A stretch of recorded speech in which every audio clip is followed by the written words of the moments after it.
নমস্কার বন্ধুরা, কেমন আছো? আশা করছি সবাই ভালোই আছো। চলে এলাম আবারও একটা ভিডিও নিয়ে। তো আজকে আমি সকালবেলা উঠে দেখলাম যে আমার লাগানো এই ফুল গাছটিতে একটা ছোট্ট ফুল ফুটেছে। তো আমি ভাবলাম যে এই ফুলের তো কোনোদিনও আমি দেখিনি কাউকে যে পরাগ মিলন করাতে।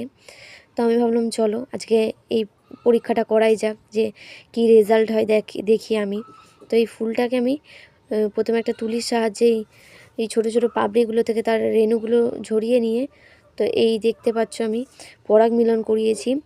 ও তারপরে এই ফুলের রেণু নিয়ে আমি অন্য ফুলেও দিয়েছিলাম। তো দেখা যাক কিছুদিন পরে এই ফুলটা যখন নষ্ট হয়ে যাবে তখন এর থেকে যে বীজটা হবে সেটা থেকে কেমন আমি ফুল পাই, কী রকম গাছ পাই, সেটা অবশ্যই তোমাদের সাথে শেয়ার করব। তো আজকের মতো এইটুকুই, টাটা।